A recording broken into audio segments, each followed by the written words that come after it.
తాజాంశాన్ని చూస్తున్నాం. మార్చ్ 2 పార్లమెంటుపై Supreme Court CJ justice Suryakant కీలక వ్యాఖ్యలు చేశారు. శాంతియుతంగా నిరసన తెలపడం రాజ్యాంగం కల్పించిన ప్రాథమిక హక్కని స్పష్టం చేశారు. మరింత సమాచారం మా ప్రతినిధి అరుణ్ అడిగి తెలుసుకుందాం. అరుణ్, విద్యార్థుల ఆందోళనలపై సుప్రీంకోర్టు వ్యాఖ్యలపై తాజా సమాచారం ఏంటి? ఇటీవల విద్యార్థులు ఆందోళన చేయటము, దాని కొనసాగింపుగా విద్యార్థులపై లాఠీ చార్జీ, బాష్పవాయు గోళాలు ప్రయోగించడంతో పాటుగా ర్యాపిడ్ యాక్షన్ ఫోర్స్ దళాలు పెల్లెట్ గన్స్ ఉపయోగించాయి. వాటికి సంబంధించినటువంటి అన్ని అంశాలతో కూడినటువంటి ఒక లేఖను గత వారం సుప్రీంకోర్టు ప్రధాన న్యాయమూర్తి జస్టిస్ సూర్యకాంత్ కి పలువురు న్యాయవాదులు లేఖ రాశారు. అయితే ఆ లేఖకు సంబంధించినటువంటి విషయంలో ప్రస్తావించిన అనంతరం తమకు ఎలాంటి పిటిషన్ దాఖలు కాలేదని చెప్పి తొలుత గత వారం సూర్యకాంత్ ఆ అంశం పైన విచారణ చేపట్టడానికి విముఖత చూపించారు. అయితే ఆ వ్యాఖ్యల తర్వాత సుప్రీంకోర్టు సిజేఐ వ్యాఖ్యల తర్వాత గత వారమే దాదాపు 3 పిటిషన్లు, 3 ప్రజా ప్రయోజన వ్యాజ్యాలు విద్యార్థుల ఆందోళనపై సుప్రీంకోర్టులో దాఖలయ్యాయి. వీటన్నిటిపైన ఈ రోజు విచారణకు స్వీకరించినటువంటి సిజేఐ నేతృత్వంలోని త్రిసభ్య ధర్మాసనం ఈ రోజు విచారణ సందర్భంగా పలు కీలక వ్యాఖ్యలు చేసింది.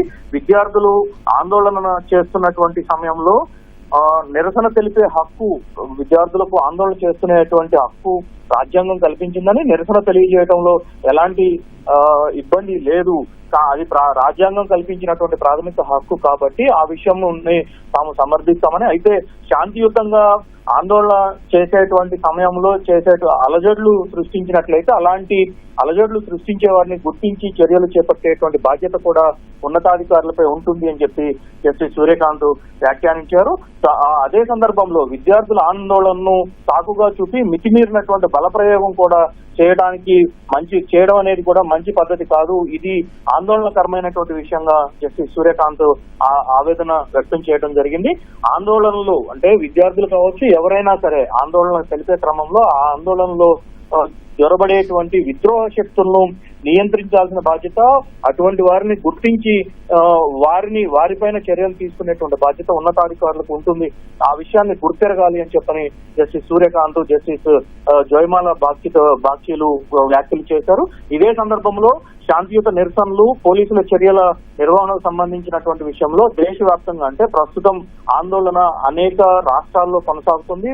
అన్ని రాష్ట్రాల్లో దాదాపు ఇదే రకమైనటువంటి పరిస్థితి, లాఠీ చార్జీలు, బాష్పవాయు గోళాలు, కొన్ని చోట్ల మరింత తీవ్రమైనటువంటి అంశాలు చోటు చేసుకుంటున్నటువంటి నేపథ్యంలోనే ఆందోళనలను నియంత్రించడానికి ఒక దేశవ్యాప్త విధానం ఉండాల్సిందేనని చెప్పి సుప్రీంకోర్టు త్రిసభ్య ధర్మాసనం అభిప్రాయపడింది.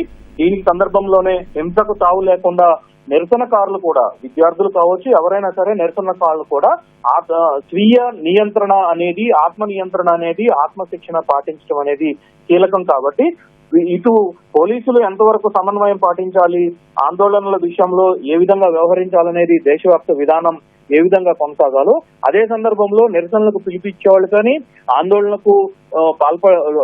ఆందోళన నిరసన కార్యక్రమాలు చేపట్టేవారు కూడా అదే రకమైనటువంటి స్వీయ నియంత్రణ పాటించాల్సి ఉంటుంది.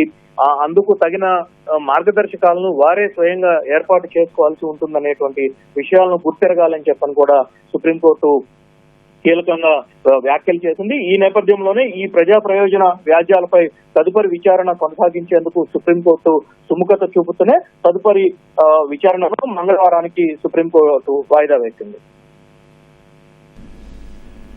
ధన్యవాదాలు అరుణ్.